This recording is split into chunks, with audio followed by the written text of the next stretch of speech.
Assalamualaikum warahmatullahi wabarakatuh. Kami dari kelompok 5 ingin mempresentasikan mengenai ekstrusi. Sebelumnya, perkenalkan, saya Azhara Marsya Ramadhania dengan NPM 24690048. Saya Fadil Yogi Rengga Prasetya dengan NPM 24690021. Saya Cindy Dewi Artiani dengan NPM 24690022. Saya Tina Ayu Kusrianingrum dengan NBM 24690019. Ekstrusi adalah suatu proses yang mengkombinasikan beberapa proses meliputi pencampuran, pemasakan, pengadonan, penghancuran, pencetakan, dan pembentukan.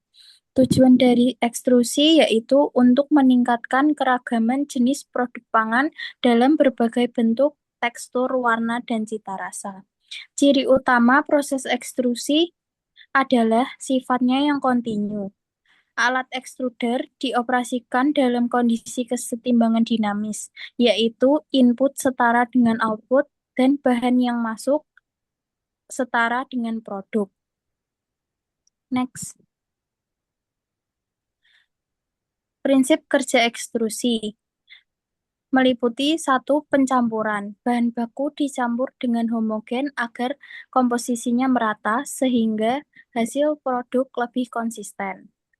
Kedua, pemanasan. Campuran dipanaskan di dalam ekstruder untuk melunakkan atau mematangkan bahan, misalnya pati menjadi gelatinisasi. Ketiga, tekanan. Bahan diberi tekanan tinggi oleh skru atau ulir di dalam ekstruder sehingga terdorong maju dan menjadi lebih padat serta plastis. Keempat, yaitu pembentukan. Bahan dipaksa keluar melalui cetakan, sehingga membentuk produk sesuai bentuk yang diinginkan, misalnya mie, snack, atau pelet. Next. Oke, selanjutnya ada komponen utama. Yang pertama itu ada hopper. Ini tuh kayak pintu masuk utama. Di sini kita itu mulai masukin bahan baku mentah sebelum diproses lebih lanjut. Selanjutnya ada ulir. Scrap atau ulir. Bisa dibilang ini kayak penggerak utamanya. Fungsinya bukan cuma untuk mendorong bahan ke depan, tapi juga mencampur bahan agar homogen di dalam mesin. Selanjutnya tuh ada barel. Ini tuh tabung panjang yang membungkus screw. Di dalam barel ini seluruh proses transformasi bahan atau ekstrusi terjadi. Selanjutnya ada sistem pemanas atau heater.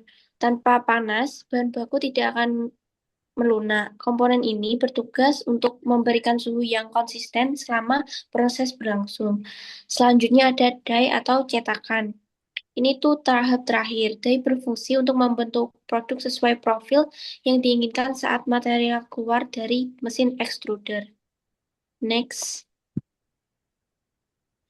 Selanjutnya ada jenis extruder. Yang pertama ada single screw extruder, yaitu jenis yang paling umum dan sederhana, yang hanya menggunakan satu ulir untuk mendorong bahan.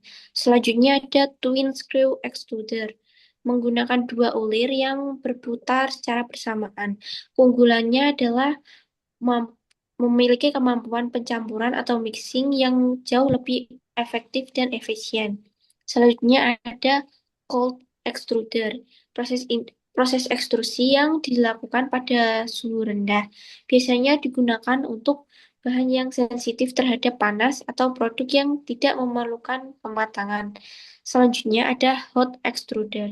Di sini tuh proses dilakukan dengan suhu tinggi. Tujuannya agar bahan ikut terekstru, terteksturasi atau bahkan dimasak sekaligus saat melewati mesin.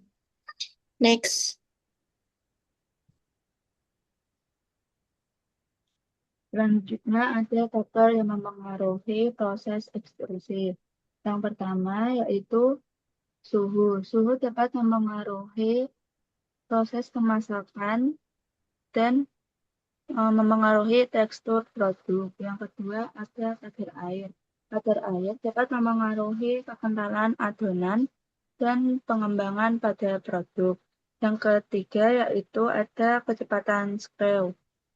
Kecepatan screw menentukan seberapa cepat bahan dicampur di dalam alat ekstrusi. Pada kecepatan tinggi dapat meningkatkan tekanan.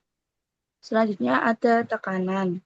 Tekanan ini dapat membantu pencampuran bahan yang dapat memengaruhi pembentukan dan tekstur produk. Selanjutnya ada komposisi bahan baku. Komposisi bahan baku ini dapat memengaruhi proses ekstrusi serta kualitas produk yang dihasilkan, seperti pada kandungan pati, protein, lemak, dan serat.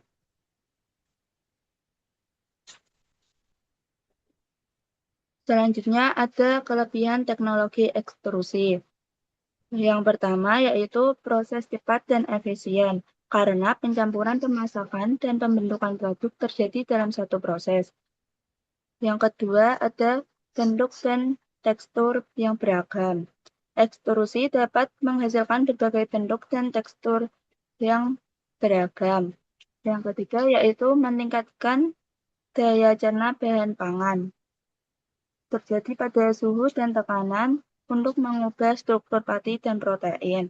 Yang keempat yaitu dapat mengurangi mikroorganisme sehingga produk lebih aman untuk dikonsumsi.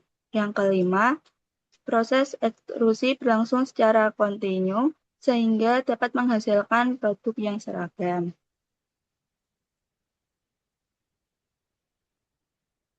Selanjutnya ada kekurangan teknologi ekstrusi. Yang pertama, biaya alat relatif mahal. Yang kedua, penurunan suhu pada suhu tinggi. Proses ekstrusi dapat merusak nutrisi seperti vitamin. Yang ketiga, yaitu tidak semua bahan cocok pada proses ekstrusi, terutama dengan kandungan lemak atau serat yang tinggi. Yang keempat, memerlukan pengaturan yang tepat, contohnya pada suhu, tekanan, dan kadar air, agar menghasilkan produk yang optimal.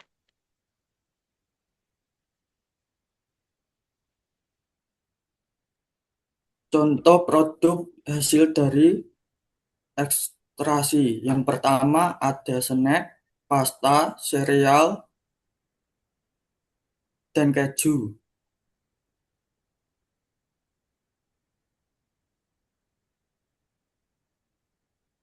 Next. Teknologi pada pengolahan mie jagung. Teknologi ekstrusi digunakan untuk membuat mie jagung dari tepung jagung varietas lokal. Tepung jagung dicampur air dengan kadar air kurang lebih 70% dan 2% garam. Lalu dimasukkan ke mesin extruder single screw. Di dalam extruder terjadi proses pencampuran, pemanasan, dan pembentukan. Adonan kemudian keluar melalui di sehingga terbentuk mie jagung. Kondisi optimum diperoleh pada suhu 95 derajat Celcius dan kecepatan skru 100 rpm.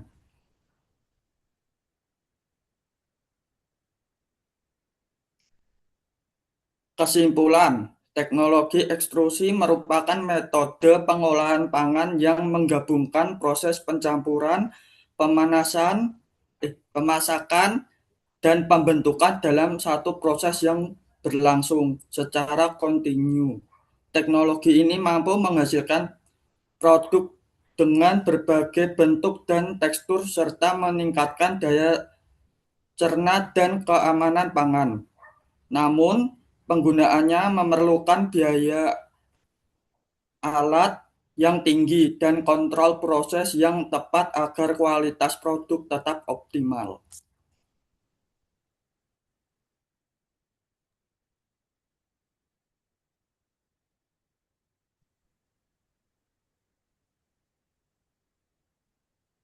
Sekian Presentasi dari kelompok 5.